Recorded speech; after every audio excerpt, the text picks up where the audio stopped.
Hello दोस्तों, आपका target with Atul में स्वागत है। लोकसभा के निर्वाचित सदस्यों की अधिकतम संख्या हो सकती है। ठीक, तो आपका 530, 545, 540, 550, तो इसमें कितनी हो सकती है? आपकी 550 हो सकती है। तो आज मैं PPSI का पेपर लेके आया, मतलब 178 से 201 तक क्वेश्चन लेके आया हूँ। ठीक है, तो आज उसको पढ़ते हैं। तो चलिए, पहला क्वेश्चन मैंने करा दिया, इसका आंसर 550 आ जाएगा। चलिए इसका व्याख्या देख लेते हैं। अनुच्छेद 81 के अनुसार लोकसभा के निर्वाचित सदस्यों की संख्या अधिकतम 550 हो सकती है। इसमें 530 से अनधिक सदस्य राज्यों के प्रादेशिक निर्वाचन क्षेत्र से हैं और 20 से अनधिक सदस्य संघ राज्य क्षेत्र से निर्वाचित हो सकते हैं। वर्तमान में नई व्यवस्था के अनुसार राज्यों से लोकसभा के लिए 524 सदस्य तथा संघ राज्य क्षेत्रों से 19 सदस्य निर्वाचित होंगे। ठीक है, आगे देख लेते हैं। इसके अतिरिक्त 2 सदस्य आंग्ल भारतीय समुदाय के राष्ट्रपति द्वारा मनोनीत किए जा सकते हैं यदि उनका पर्याप्त प्रतिनिधित्व नहीं है। ठीक है, आगे चलते हैं। निम्नलिखित में से लोकसभा की प्रथम महिला अध्यक्ष कौन थी? देखिए, ये बहुत इंपॉर्टेंट क्वेश्चन है। वनडे एग्जाम में काफ़ी हद तक ये क्वेश्चन आता ही रहता है।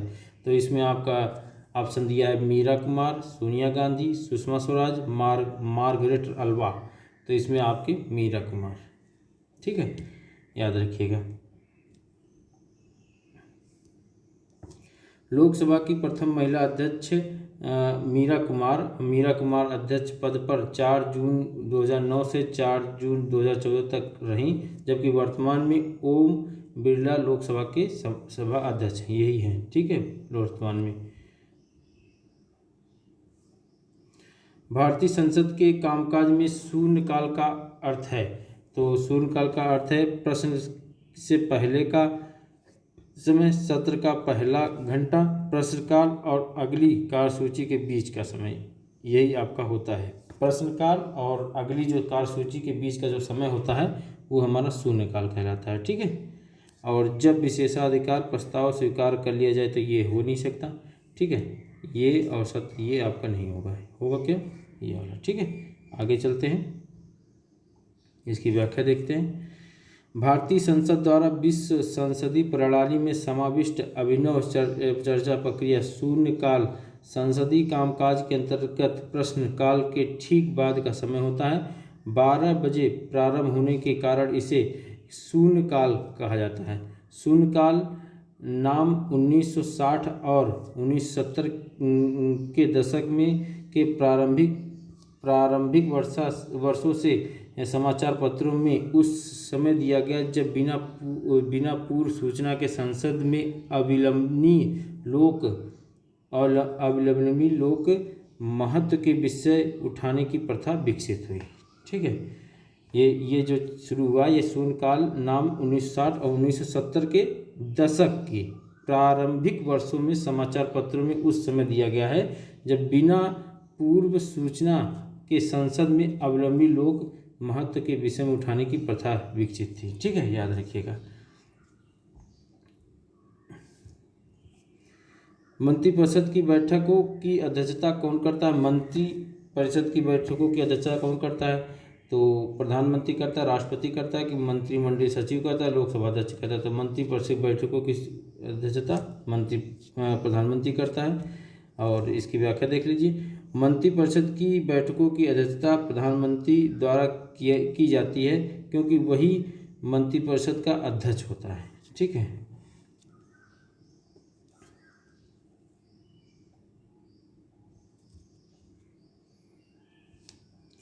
भारत का प्रधानमंत्री बनने के लिए अपेक्षित न्यूनतम आयु कितनी होनी चाहिए? देखिए, ये कई बार क्वेश्चन आया, कई बार मैंने इसको पढ़ाया है।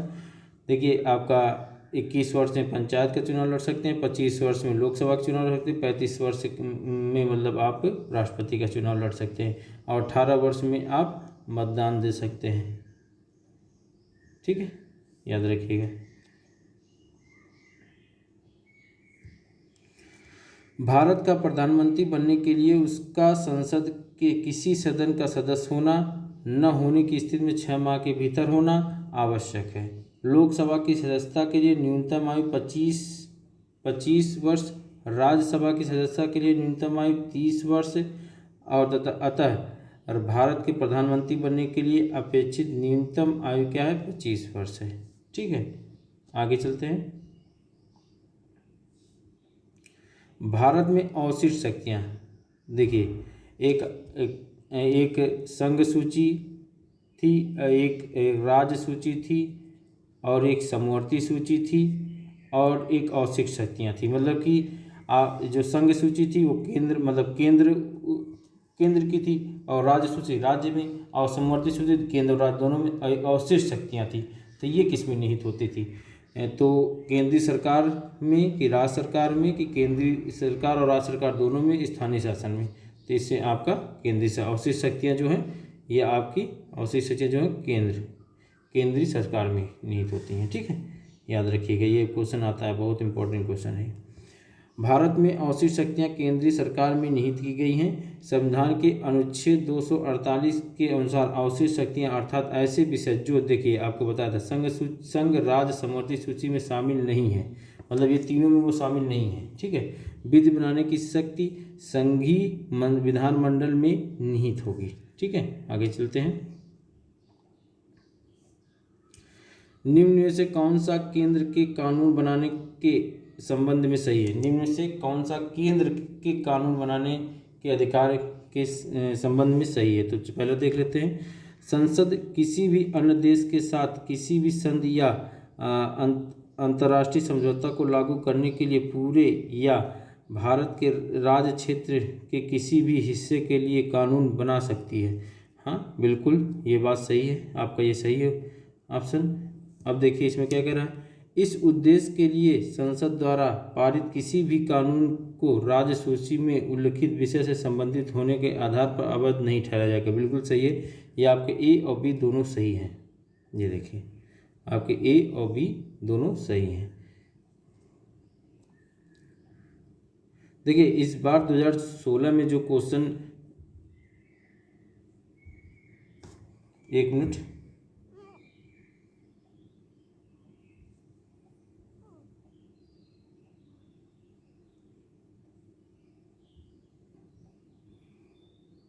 इस बार 2016 में जो क्वेश्चन मतलब आए हैं वो स्टेटमेंट, जैसे ए केवल ओनली ए सही है कि बी ओनली बी सही है, ए बी सही है कि इसमें से कोई नहीं है, या ए बी दोनों नहीं सही है। इस तरह के क्वेश्चन बहुत तरह के पूछे गए थे। ठीक है, याद रखिएगा, सब क्वेश्चन बहुत इंपॉर्टेंट है। भारतीय संविधान के अनुच्छेद 253 अंतर्राष्ट्रीय करारों को प्रभावित करने के लिए विधान से संबंधित है। इसके अनुसार प्रश्न दिए गए दोनों कथन ए और बी सत्य हैं। ठीक है, याद रखिएगा।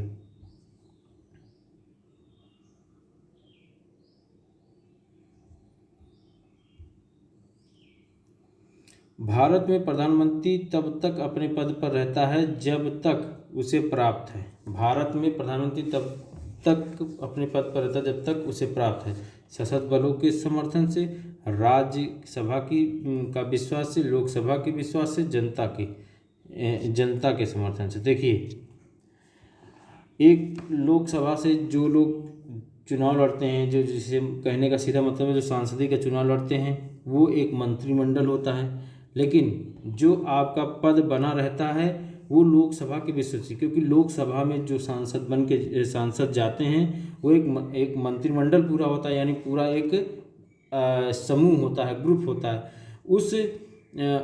अगर उसमें कोई अविश्वास मतभेद होता है तो फिर वो प्रधानमंत्री अपने पद से हट सकता है। इसीलिए कहा जाता है लोकसभा के प्रति उत्तरदायी होना, इसीलिए लोकसभा के प्रति वो उत्तरदायी होते हैं। ठीक है, कि अगर कोई लोकसभा के मतलब जो मंत्रिमंडल है उसमें अविश्वास कुछ पैदा हुआ या कुछ भी, तो प्रधानमंत्री पद से हट सकता है। ठीक है, तो इसीलिए इसका आंसर होगा लोकसभा का विश्वास, याद रखिएगा।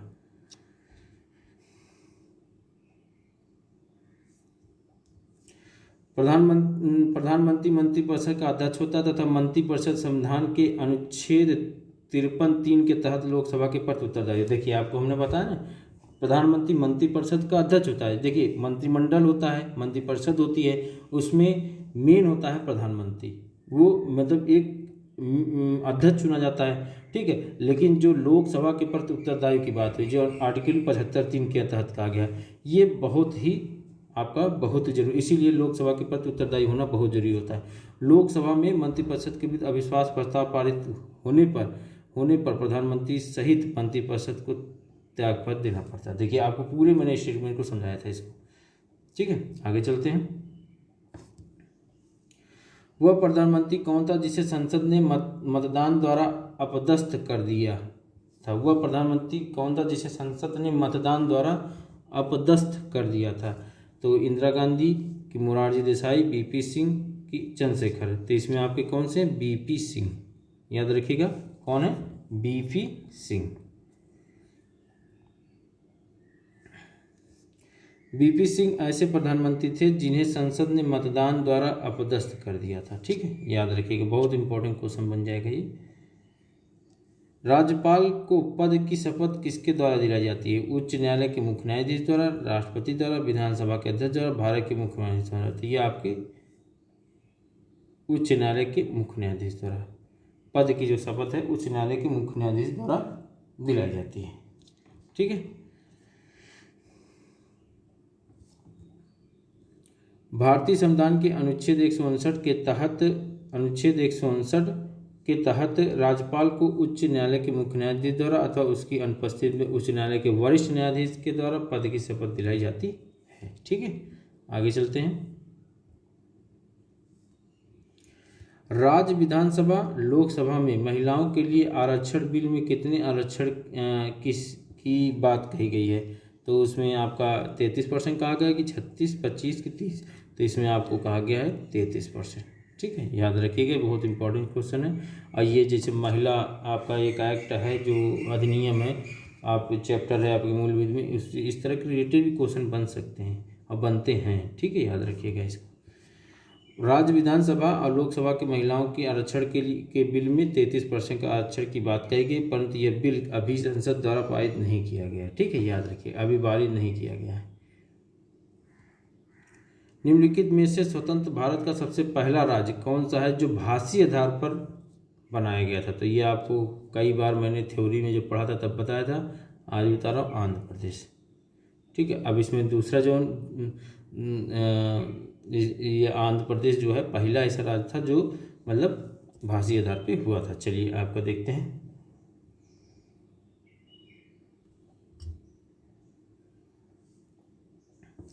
स्वतंत्र भारत का सर्वप्रथम भाषी आधार पर बनाया गया राज्य आंध्र प्रदेश, ये देखिए 1 अक्टूबर 1953, याद रखिएगा, ये इस समय बना था, ठीक है। और राज्यों की भाषी आधार पर कब पुनर्गठित हुआ? मतलब भाषी आधार पर ये राज्य पुनर्गठित हुआ तो 1956 में, 1948 में नहीं, 1951, 1966 में, 1956 में, ठीक है। इसकी व्याख्या देख लेते हैं। राज्यों को भाषी आधार पर राज्य पुनर्गठन अधिनियम 1956 के अंतर्गत पुनर्गठित किया गया था। भाषी आधार पर राज्यों के गठन के मांगों को जोर पकड़ने पर केंद्र सरकार द्वारा 29 दिसंबर 1953 को राज्य पुनर्गठन आयोग का गठन किया गया। 7वें संविधान संशोधन अधिनियम द्वारा राज्य पुनर्गठन अधिनियम 1956 संसद को पारित किया गया। कौन सा? 7वें संविधान संशोधन, याद रखिएगा, कौन सा संशोधन? 7वें संविधान संशोधन, ठीक है। आगे चलते हैं। इनमें से कौन सा किसी राज्य के राज्यपाल के अधिकारों के बारे में सही है? तो वह किसी बिल पर अपनी सहमति रोक सकता है। तो ये किसी बिल पर अपनी सहमति नहीं रोक सकता है, ऐसा कुछ नहीं। वह किसी भी अप्रत्याशित व्यय को पूरा करने के लिए राज्य की आकस्मिक नीति में से अग्रिम दे सकता है, ये सही है। देखिए इसमें आपके दोनों सही है। मैं ये किसी बिल का, मुझे लगा सिर्फ प्राइवेट, लेकिन ये आपका राज्यपाल भी देता है, मैंने पढ़ा है जाने। तो वह किसी बिल पर अपनी सहमति रोक सकता है, ये बिल्कुल सही बात है। वह किसी भी अप्रत्याशित व्यय को पूरा करने के लिए राज्य की आकस्मिक नीति से अग्रिम दे सकता है। ये दोनों पी और क्यू दोनों आपके सही हैं, ठीक है, याद रखिएगा, पी और क्यू दोनों सही हैं, ठीक है।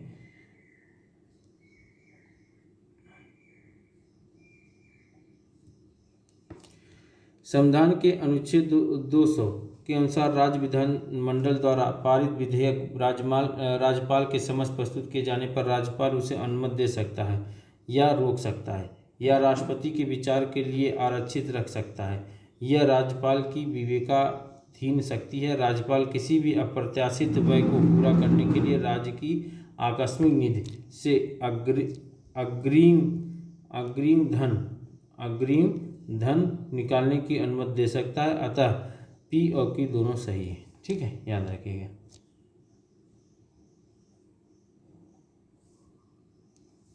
निम्नलिखित में से संविधान का वह अनुच्छेद कौन सा है जो जम्मू कश्मीर के विशेष दर्जा प्रदान करता है, मतलब करता था, तो वो आपका आर्टिकल 370 है, 360 में आपका है वित्त आपातकालीन, ठीक है, याद रखिएगा। और 368 में संविधान संशोधन प्रक्रिया, ठीक है, याद रखिएगा यही क्वेश्चन।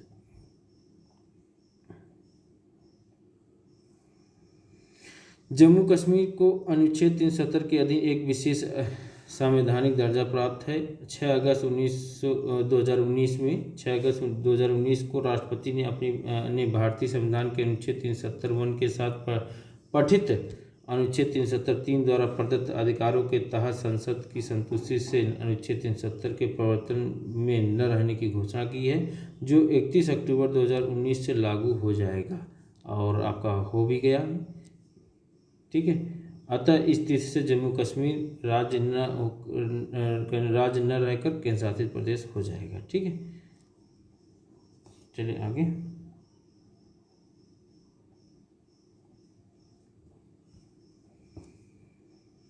राज्य विधानसभा के सदस्यों की अधिकतम निर्धारित संख्या क्या है?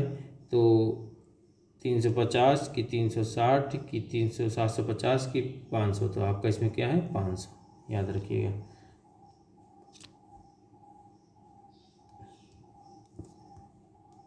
किसी राज्य विधानसभा के सदस्यों की संख्या विधानसभा के अनुच्छेद 170(1) के अनुसार 500 से अधिक नहीं हो सकती, ठीक है। राज्य विधानसभा के जो सदस्यों की संख्या है 500 से अधिक नहीं हो सकती, और जबकि न्यूनतम 60 सदस्यों का प्रावधान किया गया, मतलब अधिकतम 500 और न्यूनतम 60। अपवाद स्वरूप सिक्किम राज्य विधानसभा के सदस्यों की संख्या कितनी है? 32 है, याद रखिएगा। विधानसभा की यही एक सिक्किम एक राज्य है। भारतीय संविधान के अनुसार विधानसभा में अधिकतम सदस्यों की संख्या आपका अधिकतम संख्या कितनी? 500 से अधिक और 60 से कम नहीं होती है, ठीक है। ये आपसे ऑप्शन सही है।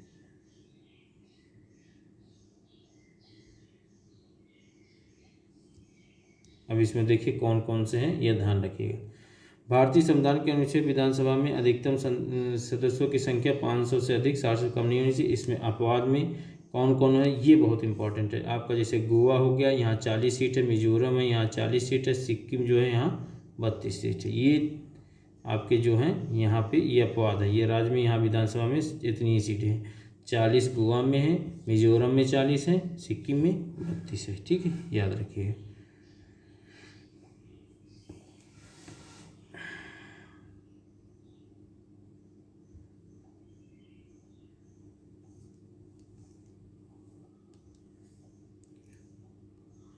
केंद्र और राज्य के बीच प्रशासनिक संबंधों के बारे में निम्न में से कौन सा कथन सही है? ठीक है, पहला देखते हैं। अनुच्छेद 256 बताता है कि प्रत्येक राज्य की कार्यकारी शक्ति का प्रयोग इस प्रकार किया जाए कि संसद द्वारा बनाए गए नियमों का अनुपालन सुनिश्चित हो। सही है, ये बिल्कुल बात सही कह रहा है। संविधान के अनुच्छेद 257 में प्रावधान है कि प्रत्येक राज्य की कार्यकारी शक्ति का प्रयोग इस प्रकार किया जाएगा ताकि वह संघ की कार्यकारी शक्ति के अमल में बाधा या प्रतिकूल प्रभाव न डाले। तो ये भी आपका सही है, तो इसमें आपका पी और क्यू दोनों सही हैं। देखिए इस तरह क्वेश्चन काफ़ी आए हैं। संविधान के भाग 11 के अंतर्गत अनुच्छेद 256 से 63 के तहत केंद्र और राज्यों के मध्य प्रशासनिक संबंधों का उल्लेख किया गया है। कहाँ से? 256 से, ये आपको मैंने थ्योरी में पढ़ाया था, 263 तक, याद रखिएगा। किया गया अनुच्छेद 256 के तहत प्रत्येक राज्य कार्यपालिका शक्ति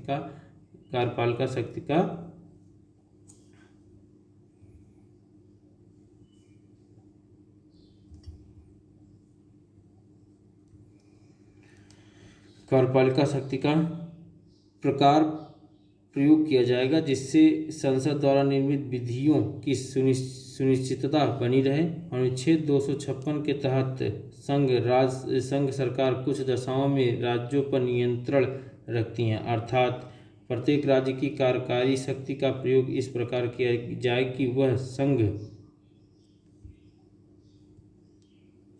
संघ की कार्यकारी शक्ति के अमल में बाधा या प्रतिकूल प्रभाव न डाले।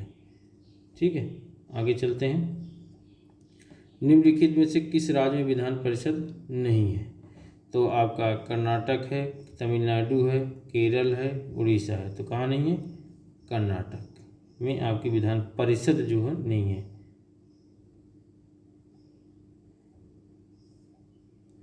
वर्तमान में 6, लेकिन आपका एक चीज़ ध्यान रखिएगा, जो आंध्र प्रदेश है ये भी विधान परिषद को हटा दिया है। ठीक है, तो इसमें आपके 5 ही बचते हैं। वर्तमान में 6 राज्यों में विधान परिषद है। कर्नाटक, एक मिनट, क्वेश्चन क्या था, मैं गलत पढ़ गया। देखिए, निम्नलिखित में से किस राज्य में विधान परिषद है?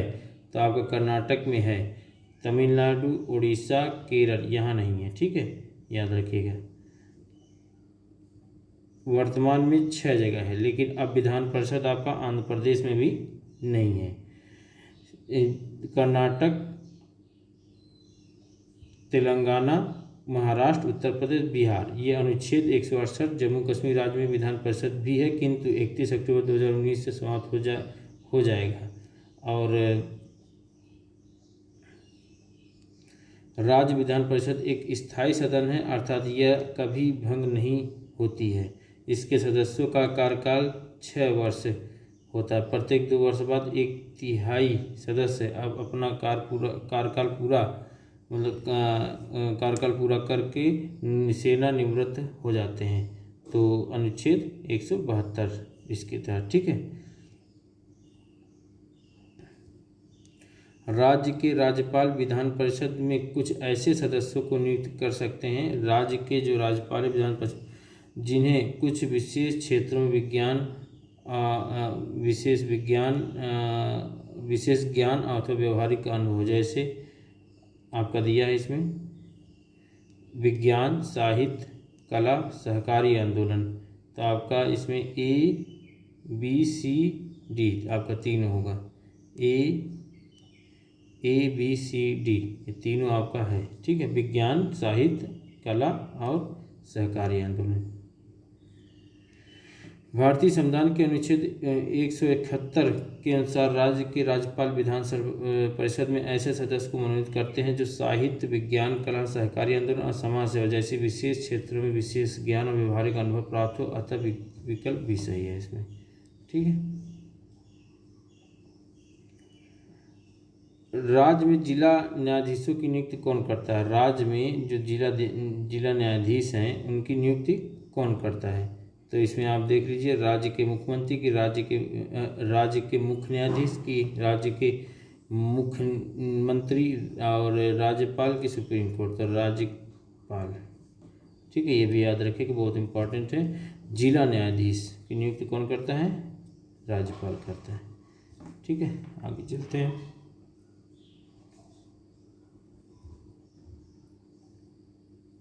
भारतीय संविधान के अनुच्छेद 233 में जिला न्यायाधीश, डिस्ट्रिक्ट जज शब्द का उल्लेख किया गया है, जिसके अंतर्गत जिला न्यायाधीशों की नियुक्ति का प्रावधान है। किसी राज्य में जिला न्यायाधीश नियुक्त होने वाले व्यक्तियों की नियुक्ति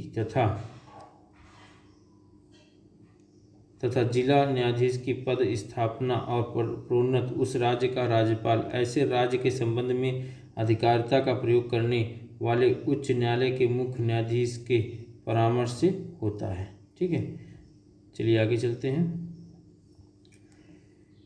वे विषय जिन पर केंद्र और राज्य सरकार दोनों कानून बना सकती हैं वो उल्लिखित है। तो संघ सूची है कि राज्य सूची है कि समवर्ती सूची के अवशिष्ट है, तो यह आपका समवर्ती सूची है। ठीक है, याद रखिएगा, संघ तो केंद्र, राज्य व अवशिष्ट शक्तियाँ भी केंद्र की हैं। ठीक है, समवर्ती सूची पर संघ और राज्य दोनों कानून बना सकते हैं, परंतु संघ और राज्य के कानून का अंतर विरोध होता है तो संघ का कानून मान्य होता है।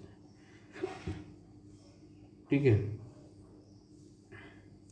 केंद्र राज्य संबंध किस अनुसूची से है? तो यह आपकी 7वीं अनुसूची से है। ठीक है, 8वीं में भाषा है और 9वीं अनुसूची में आपका भूमि सुधार से संबंधित है। ठीक है, संविधान के अनुच्छेद 246 के तहत राज्य केंद्र एवं राज्य के मध्य विधायी शक्तियों के बंटवारे के लिए 3 सूचियाँ संघ, राज्य और समवर्ती सूची की व्यवस्था की है, जिन्हें संविधान के 7वीं अनुसूची में वर्णित किया गया है।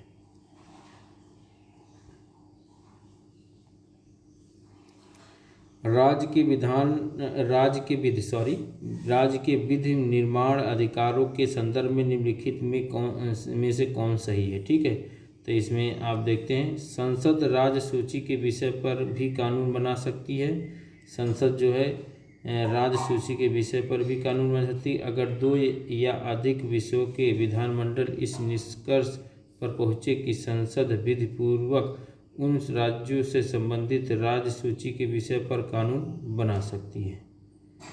ठीक, बिल्कुल सही है ये, मतलब संसद राज्य सूची के विषय पर भी कानून बना सकती है, ये बिल्कुल सही है। अगर दो या अधिक राज्यों के विधानमंडल इस निष्कर्ष पर पहुँचे कि संसद उन राज्यों से संबंधित राज्य सूची के विषय में कानून बना सकती है, तो बिल्कुल आपके ये सही है, ये स्टेटमेंट आपका सही है।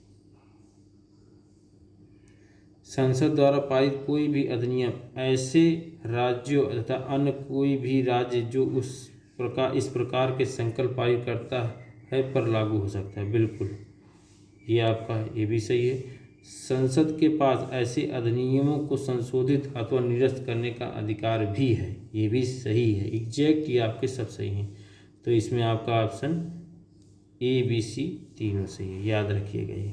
ठीक है, आपका ये बहुत इम्पोर्टेंट है। तो चलिए, आज 201 क्वेश्चन मैंने किया, कल से 200 क्वेश्चन से किया जाएगा, 200 क्वेश्चन से कराएंगे। तो चलिए आज इतना ही, अब आपका कल फिर शुरू करेंगे। तो मेरे चैनल को सब्सक्राइब कर लीजिए, लाइक कर दीजिए, शेयर कर दीजिए। मैं आपसे बार बार कहता हूं कि आपके लिए बहुत बेनिफिट है, लेकिन आप इसको करेंगे तो आप बहुत फायदे में रहेंगे। तो चलिए, नमस्कार, जय हिंद, जय भारत।